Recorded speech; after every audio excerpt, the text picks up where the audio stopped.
والمرسلین خاتم النبیین حبیب الہ العالمین سیدنا و مولانا بالقاسم محمد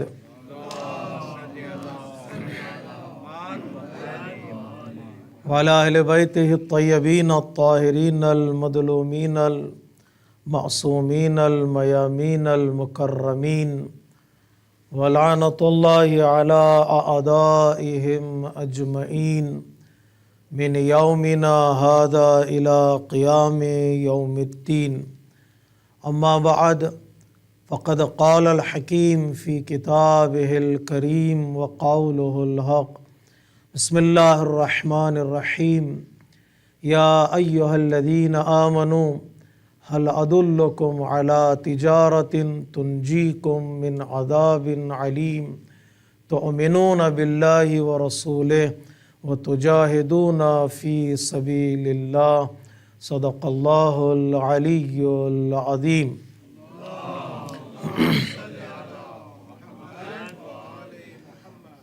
بہت بہت شکریہ کہ آپ حضرات نے مزید عزتوں سے مجھے نوازا اور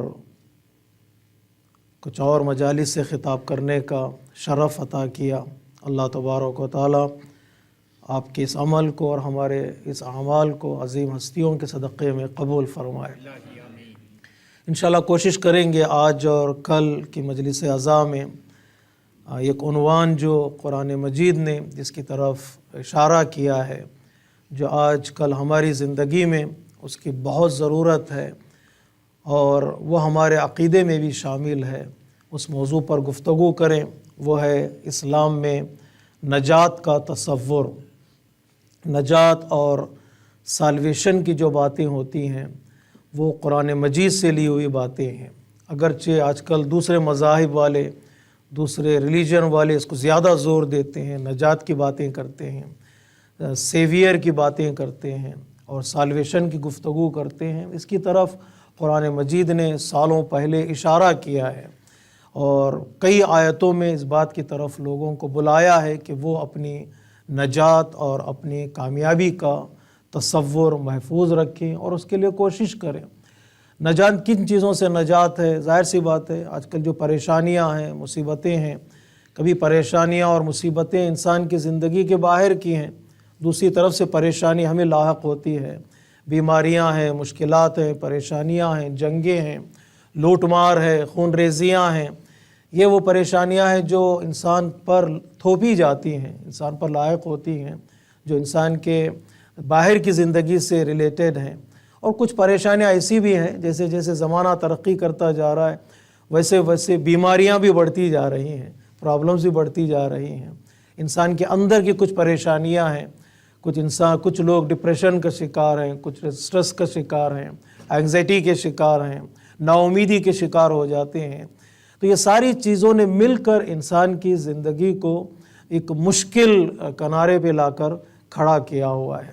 اگر ہماری اپنی پرسنل زندگی ممکن ہے بہتر ہو، لیکن جب سراؤنڈنگز میں دیکھتے ہیں، دوسرے لوگوں کو دیکھتے ہیں تو پتہ چلتا ہے کہ نہیں، واقعاً آج کے زمانے میں مشکلات موجود ہیں۔ کوئی یہ نہیں کہہ سکتا کہ مشکلات نہیں ہیں، اور کبھی کبھار ہم بھی ان مشکلات سے دوچار ہو جاتے ہیں۔ قرآن مجید نے کبھی غم سے نجات کی باتیں کی ہیں، جو انسان کی زندگی میں غم آتے ہیں، کبھی مشکلات اور پریشانیاں، اور کبھی کبھار عذاب الہی سے نجات کی باتیں بھی ہیں۔ تو انسان قرآن یہ کہتا ہے کہ تم اپنے آپ کو بچاؤ، سب سے پہلے تم کوشش کرو اپنے آپ کو محفوظ رکھو۔ جہاں تقویٰ کی بات ہے وہاں بھی نجات کی بات ہے۔ جہاں پر خود لفظ نجات کا استعمال کیا اللہ تبارک و تعالیٰ نے قرآن مجید میں، کبھی دعاؤں کے ذریعے سے، کبھی اپنے اعمال کے ذریعے سے انسان تلاش کرے خود اپنے آپ کو بچائے، خود اپنے آپ کو محفوظ رکھے۔ اور خود اپنے آپ کو محفوظ رکھنا کے علاوہ جو دوسری ذمہ داری ہے کہ میں اپنے گھر والوں کو بچاؤں، یہ جو فیملی کو سیکیور کرنا ہے، پروٹیکٹ کرنا ہے، یہ قرآن مجید کا صاف اور کلیئر میسیج ہے۔ قوا انفسکم واہلیکم نارا، اپنے آپ کو بچاؤ اور اپنے گھر والوں کو بچاؤ، اپنے گھر والوں کو پروٹیکٹ کرو۔ ظاہر سی بات ہے آج کی دنیا نے اس کی طرف توجہ دلائی ہے، جہاں انشورنس کی گفتگو ہوتی ہے تو انسان اپنے انسان کو انوالو کرتے، اس کے بعد کہتے ہیں فیملی انشورنس بھی ہے، اور فیملی کو بھی انوالو کرتے ہیں۔ قرآن کہتا ہے ہاں بغیر فیملی کے سیکیورٹی کے، بغیر فیملی کے سالویشن کے تم نجات حاصل نہیں کر سکتے۔ انسان بے تنہائی زندگی گزارنے کی کوشش کرے، نجات حاصل کرنے کی کوشش کرے، بہت مشکل ہے جب تک فیملی سپورٹ نہیں ملتا ہے۔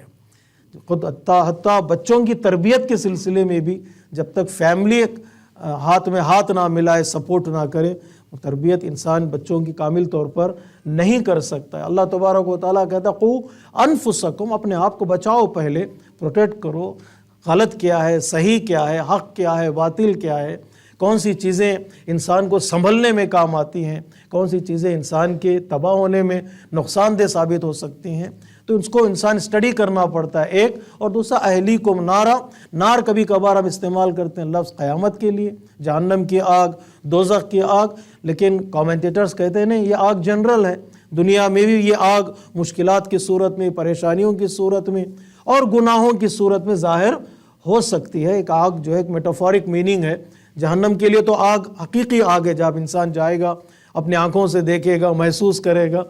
انشاءاللہ اللہ تبارک و تعالیٰ ہم سب کو محفوظ رکھے جہنم کی آگ سے۔ لیکن دنیا میں پریشانیاں ہیں، بیماریاں، اس کو بھی آگ کا نام دیا جاتا ہے، اس کو بھی فائر کا نام دیا جاتا ہے۔ تو اللہ تبارک و تعالیٰ یوں کہا ہے کہ اپنے آپ کو بچاؤ، گھر والوں کو بچاؤ۔ جو تیسری ذمہ داری ہے وہ قوم کو بچانا ہے، وہ کمیونٹی کو بچانا ہے۔ کبھی کبھار ایسے گناہ ہوتے ہیں، ایسی پریشانیاں ہیں جو میری نہیں ہیں، ایسی پریشانیاں جو فیملی کی نہیں ہیں، کچھ پریشانیاں کمیونٹی کی پریشانیاں ہوتی ہیں، قوم کی پریشانیاں ہوتی ہیں۔ اس کے لیے اللہ تبارک و تعالیٰ کہتا ہے تم سب مل کر امر بالمعروف کرو، سب مل کر نہی از منکر کرو، سب مل کر ایک دوسرے کو نیکیوں کی طرف بلاؤ۔ اور بچانے کی جہاں بات آتی ہے، قرآن کہتا ہے توبو الی اللہ جمیعا، سب مل کر توبہ کرو۔ سب مل کر توبہ کرو، کیا یہ میرا گناہ نہیں ہے مل کر توبہ کرے، سب میری وجہ سے پوری قوم توبہ کرے، لیکن قوم کی وجہ سے ممکن ہے سب مل کر توبہ کرو۔ توبہ کرو کا مطلب یہ ہے کہ جہاں جو چیزیں قوم میں داخل ہو رہے ہیں سب مل کے کوشش کرو ان چیزوں سے قوم کو محفوظ رکھو، کمیونٹی کو محفوظ رکھو، تو تمہاری کمیونٹی بچ جاتی ہے۔ خود کو بچاؤ، فیملی کو بچاؤ، قوم کو بچاؤ۔ جب یہ اس کی طرف کوشش کرتا ہے انسان تو آہستہ انسان کی زندگی بڑی ہی خوبصورت ہوتی چلی جائے گی۔ اب سوال یہ ہے کہ کس طرح میں بچاؤں، کس طرح پروٹیکٹ کروں اپنی فیملی کو، خود کو اور اپنی قوم کو۔ 4 راستے ہیں میرے عزیزوں، 2 راستے قرآن مجید سے لیے ہوئے اور 2 راستے انشاءاللہ احادیث سے اہل البیت علیہ الصلوۃ والسلام سے۔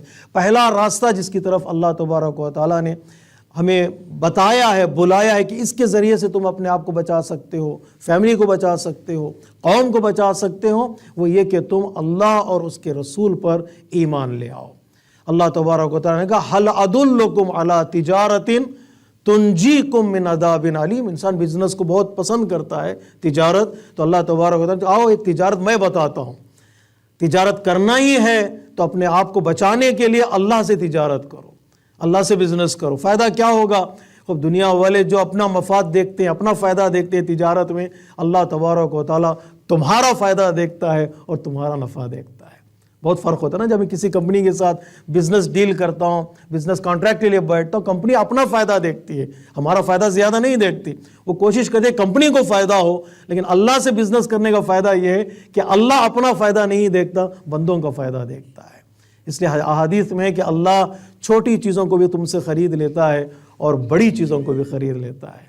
اگر آپ جاگنا چاہتے ہیں تو ایک مثال اور دے دوں، پروردگار عالم ہم سے ان چیزوں کو بھی خرید لیتا ہے جو دنیا کی کوئی طاقت خریدنے کے لیے تیار نہیں ہوتی ہے۔ وہ کون سی چیز ہے؟ تھوڑا جاگیے۔ وہ ہے ہماری نیت، وہ ہے ہماری کوشش۔ ہم کہیں گے، ہم نے کمپنی والوں سے کہیں گے ہم نے کوشش کی، کمپنی والے کہیں گے نہیں، کوشش پر اجر نہیں ملے گا، کوشش پر انعام نہیں ملے گا، کوشش پر ریوارڈ نہیں ملے گا۔ اللہ تبارک و تعالیٰ کہتا نہیں، میری راہ میں کوشش کرو، تمہاری کوشش پر بھی میں انعام دینے والا ہوں۔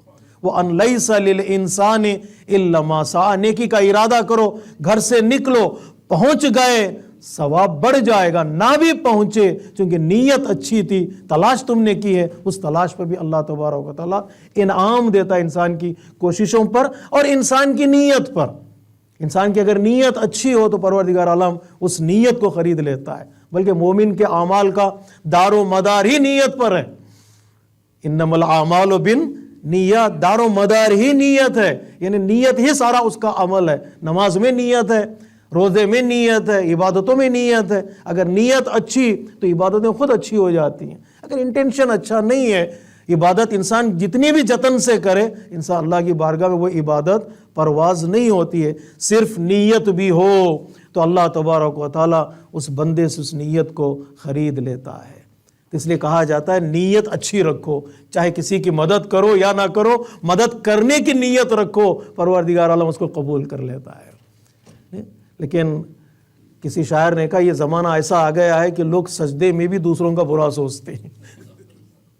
سجدہ بھی کرتے ہیں تو سوچتے ہیں کہ اس کو جواب کیسے دیا جائے، اس کو کیسے مارا جائے۔ یہ زمانہ ایسا ہے کہ لوگ سجدے میں بھی اپنی نیت کو صحیح نہیں کر پاتے، جبکہ اللہ تبارک و تعالیٰ کہہ رہا ہے نیت اچھی رکھو، تمہاری انٹینشن کو ہم خرید لیتے ہیں۔ تو کتنا اچھا ہے کہ انسان اگر بزنس بھی کرنا چاہے اللہ تبارک و تعالیٰ سے کرے، وہ کم لیتا ہے اور زیادہ عطا کرتا ہے۔ اعمال ہمارے اعمال کو نہیں دیکھتا، وہ اپنے عطاؤں کو دیکھتا ہے۔ اس لیے ہم سے کہا جاتا ہے نا، اللہ کی بارگاہ میں یہ کہو پروردگار ہمارے عمل کو نہ دیکھ، اپنے کرم کو دیکھ۔ اگر ہمارا عمل ناقص بھی ہے تو قبول کر لیتا ہے۔ حتیٰ دعا میں کہا گیا ہے کہ دعا کرو بارگاہ پروردگار عالم میں کہ پروردگار ہذہ صلاتی صلیتھا، یہ جو میں نے نماز پڑھی ہے نا، یہ ٹوٹی پھوٹی نماز ہے۔ یہ نماز میری نہ میرا قیام پورا ہوتا ہے، نہ رکوع پورا ہوتا ہے۔ تو ہم تو پھر آج کل تو لوگوں کا ایک ٹرینڈ چلا ہوا نماز میں سیل فون دیکھنے کا۔ رکوع میں جاتے ہیں، دیکھتے ہیں کسی کا میسیج آیا نہیں آیا، سجدے سے سر اٹھاتے ہیں، دیکھتے ہیں کسی کا میسیج آیا یا نہیں آیا۔ بعض لوگ حتیٰ آن کرتے ہیں سیل فون، جیسا اللہ اکبر کہے گا پھر اس کو بند کر دیں، جیسا دوسروں کو لوگ انفارم کریں کہ ہم نماز پڑھ رہے ہیں۔ اتنی توجہ انسان کی اپنے سیل فون پر ہے کہ وہ نماز میں اس کا خیال اور تصور نہیں ہے۔ ابھی ریسنٹلی ایک امیج آئی تھی مکہ مکرمہ سے، ایک آدمی سیلفی لے رہا تھا اور پتھر مار رہا تھا شیطان کو، ہاتھ میں فون لیے وہ پتھر مار رہا ہے۔ کہا جاتا ہے کسی نے کامنٹ لکھا تھا نیچے سے، اگر ہمت ہے، شیطان نے اس سے کہا اگر ہمت ہے، تیرے ہاتھ میں فون ہے، دوسرے ہاتھ میں پتھر ہے، اس سیل فون کو مار۔ اگر ہمت ہے تو میری تصویر اس کو مار، سیل فون کو توڑ دے فون اگر ہمت ہے، اور ہمت نہیں ہے تو پھر مجھے نہیں توڑ پائے گا۔ تو انسان کی ساری توجہ یہی ہے کہ انسان کی نیت جو ہے وہ عبادتوں سے ہٹ جائے۔ تو ہماری نمازیں صلیتھا لا لحاجت منک الیہ ولا لرغبت منک فیہ، تجھے میری نماز کی ضرورت نہیں تھی اللہ، مجھے میری نماز کی ضرورت ہے، میں نماز پڑھ رہا ہوں میرے لیے۔ ان کان فیہا نقص او خلل، اگر کوئی کمی رہ گئی ہے، کوئی نقصان رہ گیا نماز میں، پروردگار تو عادل ہے، تو فضل تیرا بڑا ہے، تو احسان کرنے والا ہے، میری اس ٹوٹی پھوٹی ناقص نماز کو بھی قبول کر لے۔ اور اللہ تبارک و تعالیٰ نے نہیں کہا کہ میں نے قبول نہیں کرتا ہوں۔ تو تجارت کرنا تو اللہ تبارک و تعالیٰ سے کرو، کوشش کو لیتا ہے، چھوٹے عمل کو لیتا ہے، بڑے عمل کو لیتا ہے۔ تؤمنون باللہ و رسولہ، اللہ اور اس کے رسول پر ایمان لے آؤ، ایمان تمہیں نجات دے گا۔ یہ تصور ہے قرآن مجید کا، ایمان تمہیں نجات عطا کرے گا۔ کس چیز سے نجات عطا کرے گا؟ من عذاب علیم، دردناک عذاب سے۔ نماز، یہ ایمان اللہ پر، اس کے رسول پر تمہیں نجات عطا کرے گا۔ ایمان اور تجاہدون فی سبیل اللہ، صرف ایمان کافی نہیں ہے کہ بندہ کہ میرے دل میں ایمان ہے پھر ایکشن کی کیا ضرورت ہے۔ اللہ تبارک و تعالیٰ کہتا ہے نہیں، مسلسل جو اپنے ایمان کے سائے میں کوشش کرتے چلے جاتے ہیں وہ نجات حاصل کرتے چلے جاتے ہیں۔ کبھی کبھار ہم ایک مرتبہ سال میں دعا کرتے ہیں مسجد کے اندر، باہر جا کر سیل فون اوپن کرتے ہیں، دیکھتے ہیں قبولیت کا میسیج آیا ہے کہ نہیں آیا ہے۔ اللہ تبارک و تعالیٰ کہتا ہے نجات یوں ملنے والی نہیں ہے، نجات میں تسلسل ضروری ہے، نجات میں ہمیشہ ایمان سے جڑے رہنا ضروری ہے، نجات میں ہمیشہ رسول سے اپنا رابطہ مضبوط رکھنا بہت ضروری ہے، ورنہ سالویشن انسان کو نصیب نہیں ہوتی ہے۔ تنجیکم من عذاب علیم تؤمنون باللہ ورسولہ وتجاہدون فی سبیل اللہ، اللہ کی راہ میں مسلسل جہاد کرتے جاؤ گے، سٹرگل کرتے جاؤ گے، کوشش کرتے چلے جاؤ گے، وہ ایمان جہاد کے ساتھ مل کر تمہیں عذاب سے بچا لیتا ہے۔ یہ کتنی خوبصورت پیغام ہے اللہ تبارک و تعالیٰ۔ ہم سب چاہتے ہیں بچ جائیں، اللہ تبارک و تعالیٰ نے بچنے کا ہمیں راستہ بتایا ہے، اپنے آپ کو بچانے کا، دنیا میں پریشانیوں سے اور آخرت میں عذاب سے۔ اور دوسری صفت جو اللہ تبارک و تعالیٰ نے قرآن مجید میں بتائی وہ یہ کہ اگر بچنا چاہتے ہو تو اپنی خطاؤں کا اعتراف کرو، کہہ دو کہ مجھ سے غلطی ہوئی ہے، سارے پرابلمس کی جڑ یہی ہے کہ اگر ایک بار انسان کہہ دے مجھ سے خطا ہوئی ہے، گھر کے جھگڑے بھی ختم ہو جائیں گے، کمیونٹی کے جھگڑے بھی ختم ہو جائیں گے۔ کہتے ہیں گھر میں اگر شوہر کہے آئی ایم سوری تو جھگڑا ختم، ڈاکٹر حضرات بیٹھے ہوئے مجھ سے ناراض نہ ہو جائیں، ڈاکٹر آپریشن تھیٹر سے باہر آنے کے بعد کہا آئی ایم سوری تو جان ختم، زندگی ختم ہو جائے گی۔ یہ سوری جو ہے ساری چیزوں کو ختم کر دیتے، سارے جھگڑے ختم ہو جائیں گے آئی ایم سوری سے۔ مان لو کہ تم سے غلطی ہوئی ہے، یا مجھ سے غلطی ہوئی، یا میرے دوست سے غلطی ہوئی، یا میرے بھائی سے غلطی ہوئی۔ اگر ایک بار انسان اللہ کی بارگاہ میں کہے پروردگار مجھ سے غلطی ہو گئی ہے، میں لوٹ کر آ رہا ہوں، اللہ تبارک و تعالیٰ کہے گا جاؤ تمہارے نجات کا راستہ ہم کھول دیتے ہیں۔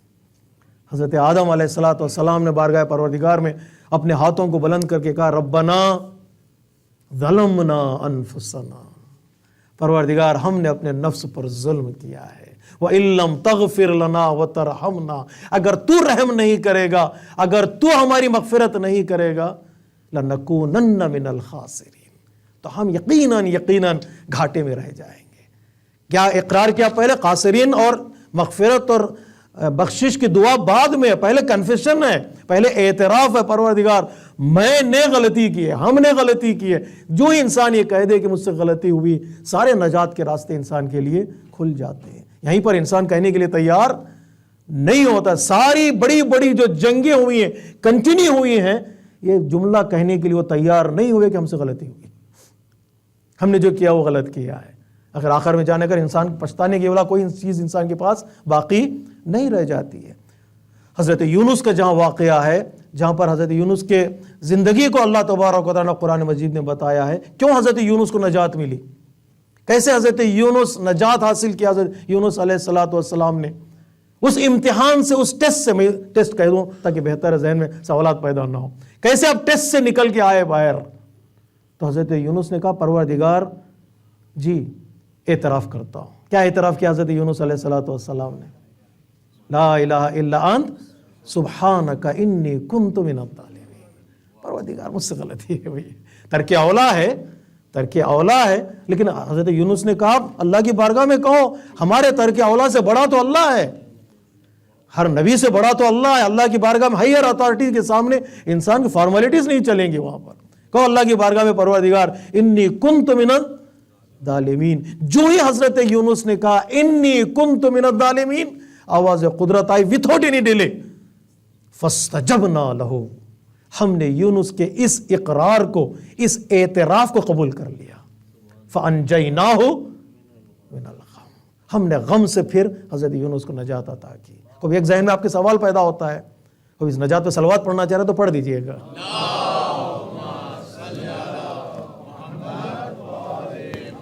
حضرت یونس خوش ہو جائیں گے، سب مل کے صلوات پڑھیے محمد وآل محمد۔ فاستجبنا لو، فا یعنی without any delay، کوئی تاخیر نہیں ان کے اعتراف کو ایکسپٹ کرنے میں، ہم نے قبول کر لیا اور ہم نے غم سے انہیں نجات عطا کر دی۔ 3 ظلمات سے باہر نکل کر آئے، رات کا اندھیرا، سمندر کی گہرائیوں کا اندھیرا، ڈارکنیس، مچھلی کے پیٹ کا اندھیرا، 3 اندھیروں سے ہم نے ایک دعا کے نتیجے میں نجات عطا کی، باہر لے آئے۔ اب سوال کریں گے وہ تو پیغمبر تھے، انہیں نجات مل گئی، ہمیں کیسے نجات ملے گی؟ اعتراف کر کے دیکھو تمہیں بھی نجات مل جائے گی، کنفیس کر کے دیکھو تمہیں بھی نجات مل جائے گی۔ پروف ہے، اسی آیت کو کنٹینیو کیجئے گا، فاستجبنا لہ من الغم، اس کے بعد کیا ہے؟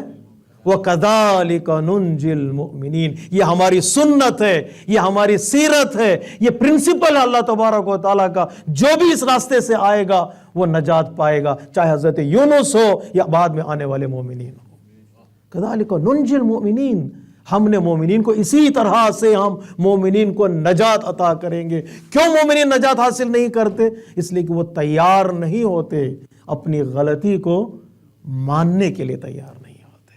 اگر تیار ہو جائے اللہ تبارک و تعالیٰ وہیں سے نجات کا راستہ انسان کو دکھا دیتا ہے۔ یہ صفت اللہ تبارک و تعالیٰ نے قرآن مجید میں بتائی ہے کہ اعتراف اور دعا اللہ تبارک و تعالیٰ کی بارگاہ میں، میں نے پہلی مجلس میں اشارہ کیا تھا، دعا بھی نجات کی اللہ کی بارگاہ میں، نجات دینے والا اللہ ہے، سوائے اللہ کی کوئی نجات دینے والا نہیں ہے۔ اللہ تبارک و تعالیٰ کی بارگاہ میں حضرت آسیہ نے کہا نجنی من القوم الظالمین، مجھے ظالمین کی قوم سے نجات عطا فرما۔ اللہ تبارک و تعالیٰ نے نجات عطا کی۔ اللہ تبارک و تعالیٰ وعدہ بھی ہے کہ وہ نجات عطا کرے گا، اور اللہ تبارک و تعالیٰ نے راستہ بھی بتا، اس راستے سے آؤ گے تو تمہیں نجات ملے گی۔ تو صفات کچھ قرآن مجید میں ہیں، انسان کی نجات کی صفات اور سالویشن کی صفات کو اللہ تبارک و تعالیٰ نے بتایا ہے، اور کچھ پرسنالٹیز ہیں جن کے ساتھ چلنے سے انسان کو نجات ملتی ہے۔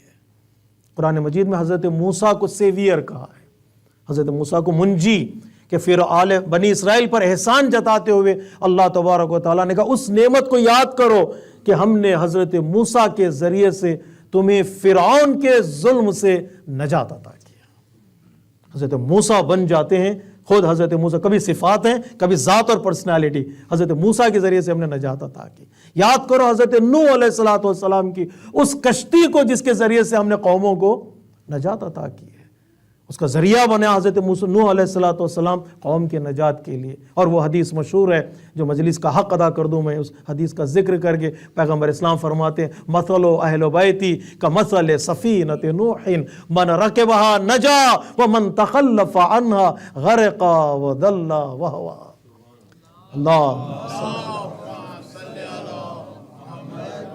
نجات حاصل کرنا چاہتے ہو، انبیاء کی سیرت، رسولوں کے راستے پر چلو، رسولوں کا دامن تھامو، انبیاء کا دامن تھامو۔ پیغمبر اسلام نے کہا میرے اہل بیت میرے بعد حضرت نوح کی کشتی کی مثال ہے، جو اس کشتی میں سوار ہو جاتا ہے وہ نجات حاصل کر لیتا ہے، جو کشتی سے اتر جاتا ہے انکار کر دیتا ہے وہ گمراہ ہو جاتا ہے، ڈراؤن ہو جاتا ہے، اس کو نجات کا کوئی امید اس کی باقی نہیں رہتی ہے۔ تو یہ اہل البیت علیہ السلام کی جو محبت کا ہم اقرار کرتے ہیں وہ ہمیں نجات دینے والے ہیں۔ کن چیزوں سے نجات؟ جیسے میں نے اشارہ کیا، غم سے، پریشانیوں سے، بیماریوں سے، مشکلات سے دنیا میں، اور آخرت میں عذاب اور جہنم کی آگ سے نجات ملے گی انسان کو اگر ان کے راستے پر چلتا چلا جائے۔ اور ایک اہل البیت علیہ السلام اور خود اہل البیت علیہ السلام نے کہا کلنا سفن النجات، اللہ اکبر، ہم سب کے سب کشتی نجات ہیں، وہ سفینۃ الحسین، لیکن حسین کی کشتی جو ہے اس کی خصوصیت کچھ الگ ہی ہے۔ جہاں پر ہم بیٹھے ہیں نا امام بارگاہ میں، یہ ایک میٹافورک نجات کی کشتی ہے، جس فرش عزا پر ہم بیٹھے ہیں نجات کی کشتی، سفینۃ الحسین، اس کی بات ہی کچھ الگ ہے۔ خود چھٹے امام فرماتے ہیں ہم سفینہ نجات ہیں، ہم سب کے سب ہیں، لیکن حسین کی بات الگ ہے۔ کیوں؟ لِأَنَّهَا أَسْهَلُ۔ یہ تین صفتیں، خصوصیتیں اللہ مجھے بھی توفیق دے کہ اس امام کے راستے پر میں قائم رہوں۔ لِأَنَّهَا أَسْهَلُ، حسینی بننا بہت آسان ہے، بہت آسان، اس نجات کی کشتی میں سوار ہونا بہت آسان ہے، جیسے کہ یہ کشتی ہمارے گھر کے دروازے تک آتی ہے، نہیں؟ جو ہی چاند نظر آیا محرم کا، وہ کشتی ہمارے گھر کے دروازے پر آ گئی۔ ہے کوئی سوار ہونے والا؟ ہے کوئی سے امبارک کرنے والا اس کشتی میں؟ چاند نمودار ہوا، سارا شہر ایسا لگتا ہے کہ وہ حسین کی تیاری کر رہا ہے، وہ کشتی ہمارے گھر تک آ گئی۔ لِأَنَّهَا أَسْهَلُ، ایک تو آسان ہے اس کشتی میں سوار ہونا، دو لِأَنَّهَا أَوْسَعُ، یا اللہ یہ کشتی بڑی وسیع ہے، بڑی واس کشتی ہے، ساری دنیا اس میں سما جائے پھر بھی اس کشتی میں جگہ باقی رہے گی۔ وہ یہ تصور نہ کرے صرف 72 تھے اور 72 کامیاب ہو گئے پھر اور نہیں ہے، نہیں، اس کشتی میں جگہ ہے، تم بھی 72 کا حصہ بن سکتے ہو، اس لیے کہ نصرت کا دروازہ بند نہیں ہوا ہے۔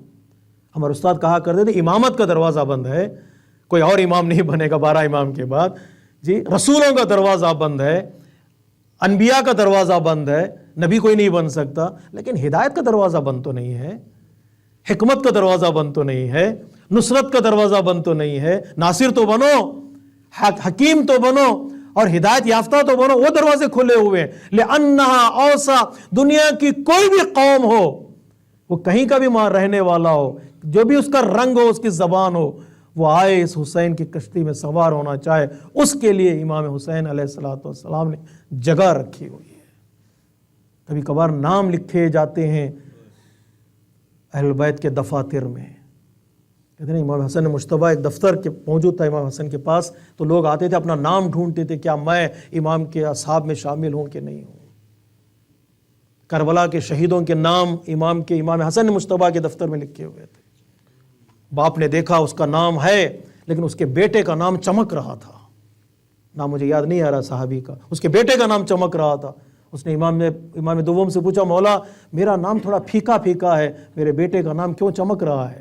امام نے فرمایا تیرا بیٹا دشت کربلا میں شہید ہونے والا ہے۔ وہ نام درج ہے دفاتر میں، شاید ہمارا نام کہیں لکھا ہو ناصروں میں، کبھی ہدایت یافتہ لوگوں میں، لأنہا اوسع، یہ وسیع کشتی ہے، اس میں سب آ سکتے ہیں۔ 2 3 لأنہا اسرع، اللہ اکبر، جلدی مقصد تک پہنچنا چاہتے ہیں، تیزی کے ساتھ مقصد تک پہنچنا چاہتے ہیں، یہ کشتی تمہیں بڑھا کر لے جائے گی۔ کتنا راستہ طے کرنا چاہتے ہیں، گمراہی سے ہدایت تک آنا چاہتے ہیں، یہ کشتی لے آئے گی۔ باطل سے حق کی طرف آنا چاہتے ہیں، یہ کشتی تمہیں لے آئے گی۔ سری، یعنی ایک زندگی کا سفر انسان اس کشتی میں سوار ہونے کے بعد ایک رات میں طے کر سکتا ہے، ایک رات میں طے کر سکتا ہے۔ نہیں میرے عزیزوں، میرے دوستوں کے بچوں کے لیے میں جملہ کہہ دوں، ایک ارادے میں طے کر سکتا ہے، ایک انٹینشن بنا لے، اب مجھے بدلنا ہے، وہ نجات پا جائے گا۔ اس فرش عزائے حسین پر بیٹھ کر ایک ارادہ بنائے، مجھے بدلنا ہے بس۔ کتنی محنت کی تھی زہیر بن خین نے، کتنی محنت کی تھی وہب کلبی نے، کتنی تلاش کی تھی حضرت حر نے، کیسے وہ اصحاب حسین میں شامل ہو گئے۔ انہوں نے ایک ارادہ کر لیا کہ اب ہمیں بدلنا ہے، اب ہمیں چلنا ہے۔ ایک رات میں ایک زندگی کا سفر انسان طے کر سکتا ہے۔ اس کی سپیڈ زیادہ ہے، اسرع یعنی جو بہت فاسٹ جاتی ہے کشتی، جس میں بیٹھ جائے انسان ہدایت کی منزلوں کو طے کر سکتا ہے۔ اس میں نجات ہے، اس میں نجات ہے۔ کسی بزرگ عالم دین نے بڑا خوبصورت جملہ کہا ہے، میں آپ کے حوالے کروں، ربط دینے کی کوشش کروں۔ امام نے کہا حل من ناصر ینصرنی۔ آیت اللہ صافی گل پیگانی جو مجتہد، ابھی ریسنٹلی ان کا انتقال ہوا ہے رحمۃ اللہ علیہ، وہ فرماتے، ان سے کسی نے سوال کیا، آقا شب عاشور امام کہہ رہے تھے جاؤ، لیکن روز عاشور امام کہہ رہے ہیں آؤ، حل من ناصر ینصرنی مینس آؤ۔ چراغ گل کر کے امام کہہ رہے ہیں شب عاشور جاؤ، اور امام کہہ رہے روز عاشور آؤ، کوئی ہے میری مدد کرنے والا؟ کیوں ایسا فرق آیا امام کے کلام میں؟ تو آپ فرماتے ہیں اس لیے کہ شب عاشور امام نے کہا جاؤ، اس کا مطلب یہ کہ امام کے بزم میں کوئی برا نہ رہ جائے، کوئی برا نہ رہ جائے، جانا چاہتا ہے چلے جاؤ۔ روز عاشور امام کرے آؤ، اس کا مطلب یہ کہ یزید کے لشکر میں کوئی اچھا نہ رہ جائے، اگر کوئی اچھا ہے تو حسین کی طرف آ جائے، کوئی نیک ہے تو حسین کی طرف آ جائے۔ تو تفسیر میں بیان کرتے علماء کرام، امام حقیقت میں مدد مانگ نہیں رہے تھے، امام ایک نجات کا دروازہ امت کے لیے کھول رہے تھے۔ اب حسین تمہاری مدد کرنے کے لیے حاضر ہے۔ اب آؤ کا مطلب یہ کہ اب حسین تمہاری مدد کرنے کے لیے تیار ہے۔ کوئی جو اس حسین کے کشتی پہ سوار ہونے والا ہے، کوئی جو حسین کے ساتھ چلنے والا۔ حل من ناصر ینصرنی کی آواز پر ہمیں کیا کہنا ہے جو ہم کہتے ہیں لبیک یا حسین؟ مولا ہم تیار ہیں آپ کی کشتی میں سوار ہونے کے لیے، لیکن جو ذمہ داری آتی ہے وہ ذمہ داری ایک تو کشتی میں سوار ہونا ہے، اور اس کے بعد جو ریسپانسبلٹی آتی ہے وہ بھی آسان نہیں ہے۔ میں ہمیشہ یہ جملہ کہا کرتا ہوں، جو بزرگ حضرات ہیں وہ جانتے ہیں، کبھی کبھار ہم کشتی کو دور سے دیکھ کر کشتی کی تعریف کرتے ہیں، وہ حسین کی کشتی دیکھو کتنی خوبصورت ہے، اس سے انسان کو نجات نہیں ملے گی۔ کبھی کچھ انسان 2 قدم آگے بڑھتے ہیں، کشتی کو چھو کر آ جاتے ہیں۔ کشتی بڑی خوبصورت ہے، سافٹ ہے، اچھی بنی ہوئی ہے، ان سے بھی نجات نہیں ملتی۔ کچھ لوگ ہیں جو کشتی میں سوار ہو جاتے ہیں، کشتی میں سوار ہونے والوں کے لیے نجات ہے۔ سوار ہو گئے تو پھر کشتی سے اترنا نہیں ہے۔ اب کشتی میں سوار ہونے کا مطلب خود کو حسینی بنانا ہے، خود کو حسینی انسان بنانا ہے، خود کو ایک حسینی طرفدار اور آزادار بنانا ہے، کشتی میں سوار ہونا ہے۔ بس ایک جملہ کہہ دوں معذرت کے ساتھ، جو کشتی میں سوار ہو جاتے ہیں اب ان کے ارادوں پر کشتی نہیں چلتی، اب حسین کے ارادے پر کشتی چلتی ہے۔ اب میں جیسے چاہوں ویسے کشتی نہیں چلے گی، میرا یہ دل کہتا ہے یوں ہونا چاہیے، حضرت علی اکبر کہیں گے اولا ناخدا امام حسین، وہ جیسے کہیں گے ویسے کشتی چلے گی۔ اب میرے تصور کا نام دین نہیں، اب حسین کے تصورات کا نام دین ہے۔ جس ڈائریکشن میں وہ کشتی جائے گی مجھے اسی ڈائریکشن میں جانا ہے، اور نجات اس سے وہیں پر ہے۔ ہم کربلا والوں کی تعریف کیوں کرتے ہیں، کیوں مدح کرتے ہیں کربلا کے اصحاب کی؟ اس لیے کہ کربلا میں اصحاب نے اپنے آپ کو حسین کے حوالے کیا، پھر اپنا اختیار نہیں تھا ان کا، مولا ہمارا پورا اختیار آپ کے حوالے، الذین بدلوا مہجہم دون الحسین، انہوں نے اپنا خون جگر حسین کے قدموں پر نچھاور کر دیا ہے. اب انہوں نے اپنا پوری زندگی، پورا اختیار حسین کے حوالے، حسین اللہ کے حوالے. یہ کشتی کا معنی، پورا اختیار انہوں نے حسین کے لیے دے دیا. جو حسین کہیں گے، طاقت ہے بازوؤں میں، لڑنے کی ہمت ہے، شجاعت ہے، تلوار ہے، جاؤ مار دوں. کہا نہیں، دیکھو حسین کیا چاہتے ہیں، حسین کیا چاہتے ہیں. سلام ہو اس باب الحوائج کربلا پر. شجاعت تھی، طاقت تھی، ہمت تھی، تلوار تھی. تشنگی ہے، بچے پانی طلب کر رہے ہیں، جا سکتے تھے، لڑ سکتے تھے، نہیں. کہا نہیں، آپ کی نگاہیں حسین کے لبوں پر ہیں، اگر وہ کہے چلو تو چلے، وہ کہے رکو تو رک جائے. اپنا پورا اختیار حسین کے حوالے کر دیا تھا. تب جا کر ان کی خدمت میں ہم سلام کرتے، السلام علیکم یا انصار دین اللہ. نہ تنہا انہوں نے جب اختیار کر دیا، اپنے آپ کو حوالے کر دیا، تو حسین نے فخر کیا، جیسے اصحاب مجھے ملے ویسے صحابی کسی کو نہیں ملے، جیسے اہل بیت مجھے ملی ہے ویسے اہل بیت کسی کو نہیں ملی ہے. ابرا و اوفا، ان سے بہتر کوئی نہیں، ان سے با وفا تر کوئی نہیں ہے. اس لیے کہ سب نے اپنی زندگی کو حسین کے قدموں پر نچھاور کر دیا. کیسے آسمان تھے جو دشت کربلا میں انہوں نے حسین کے قدموں پر اپنی زندگی کو قربان کیا. کون سا ایسا صحابی ہے جس سے جان قربان کرنے میں تأمل کیا ہو، تأمل کے سوچا بھی نہیں، حسین کے قدموں پر جان قربان کر دی. چاہے حضرت علی اکبر ہوں یا عباس یا جون ہوں یا حبیب ہوں یا زہیر. اور ہر ایک کے حسین کا کہ یہ امام ہے، وہ معموم ہے، لیکن امام نے کیا کیا؟ امام نے ہر ایک کی پکار پر لبیک کہی ہے. اللہ اکبر. اے کربلا کے امام رعوف، تجھ پر سلام. علی اکبر نے کہا مولا ادرکنی، حسین پہنچ گئے. جون نے کہا آقا ادرکنی، حسین پہنچ گئے. کیا کیا حسین نے؟ جس زانو پر علی اکبر کا سر رکھا تھا، اسی زانو پر جون کا سر بھی رکھا. جس زانو پہ علی اکبر کا سر رکھا تھا، اسی زانو پر جون کا سر رکھا.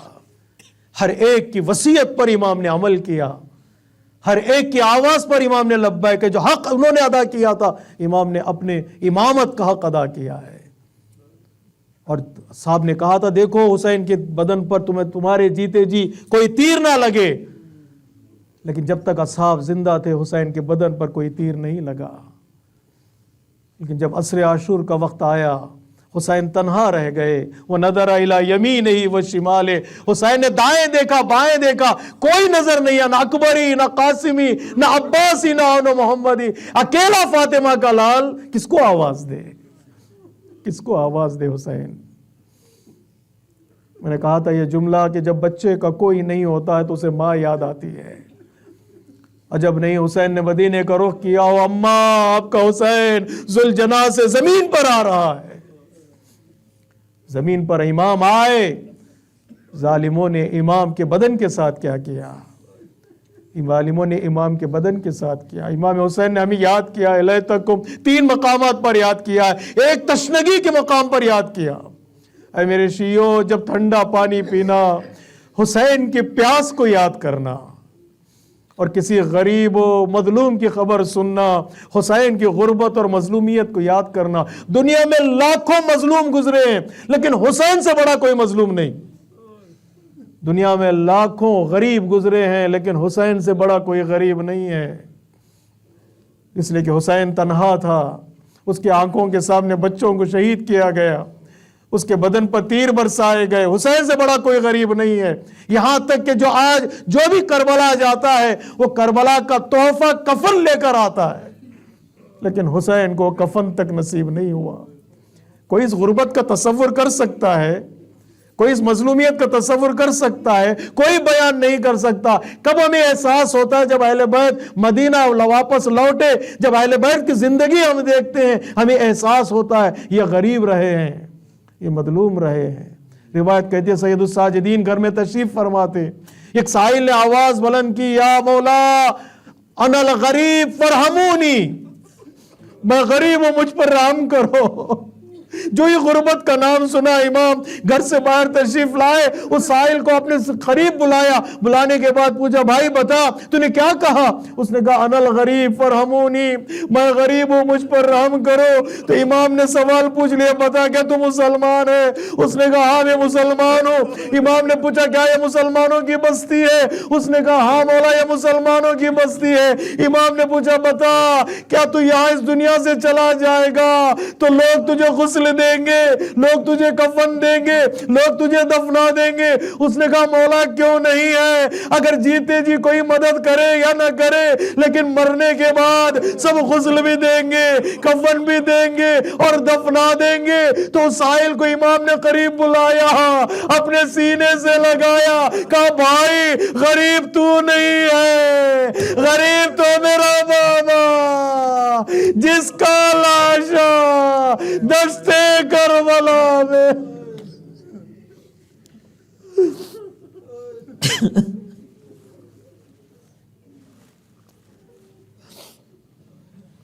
الا لعنت اللہ علی القوم الظالمین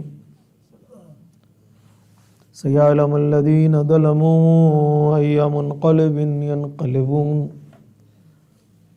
السلام علیک یا ابا عبداللہ وعلی الارواح التي حلت بفنائک، علیک منی سلام اللہ ابدا ما بقیت وبقی اللیل والنہار، ولا جعلہ اللہ آخر العہد منی لزیارتکم۔ السلام علی الحسین وعلى علي بن الحسين وعلى أولاد الحسين وعلى أصحاب الحسين۔